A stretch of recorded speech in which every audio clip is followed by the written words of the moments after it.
প্রথমবারের মতো এএফসি নারী এশিয়ান কাপের মূল পর্বে জায়গা করে নিয়েছে বাংলাদেশ নারী ফুটবল দল। কোয়ালিফায়ার পর্বে তারা খেলেছিল গ্রুপ সিতে। প্রতিপক্ষ ছিল মায়ানমার, বাহরাইন ও তুর্কমেনিস্তান। এবং এই তিন প্রতিপক্ষের মধ্যে প্রথম দুই ম্যাচ জিতে শতভাগ সাফল্যে মূল পর্বের টিকিট নিশ্চিত করে ঋতুপর্ণারা।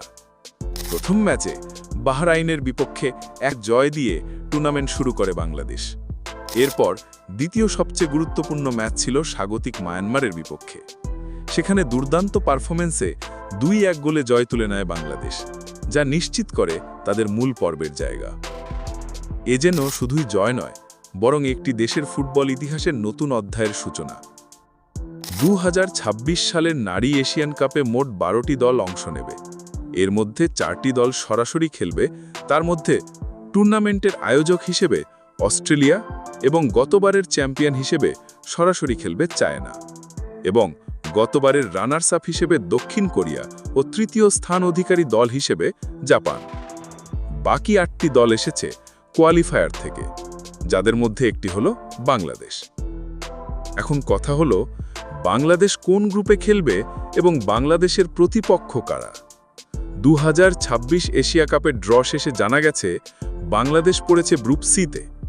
এই গ্রুপে রয়েছে অস্ট্রেলিয়া, চায়না, দক্ষিণ কোরিয়া ও বাংলাদেশ। এটা নিঃসন্দেহে এশিয়া কাপের গ্রুপ অফ ডেথ, কারণ বাকি 3টি দলই এশিয়ার শক্তিশালী ও বিশ্বকাপে খেলা দল।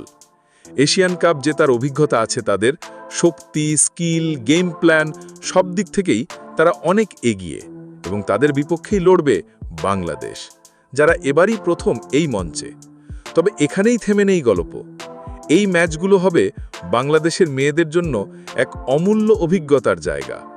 এটাই তো উন্নতির পথ। কঠিন প্রতিপক্ষের বিপক্ষে খেলে নিজেদের ভুল থেকে শিখে তারা তৈরি করতে পারবে আগামীর পথ। এই সুযোগটা শুধু এশিয়ান কাপে অংশ নেওয়ার নয়, বরং এটা হতে পারে বিশ্বকাপের দরজা খোলার চাবিকাঠিও। 2027 সালের ফিফা নারী বিশ্বকাপের টিকিট নিশ্চিত করার জন্য এশিয়ান কাপ হবে বড় মঞ্চ। যারা এই টুর্নামেন্টে ভালো করবে, তাদের জন্য সুযোগ থাকবে বিশ্বকাপে জায়গা করে নেওয়ার।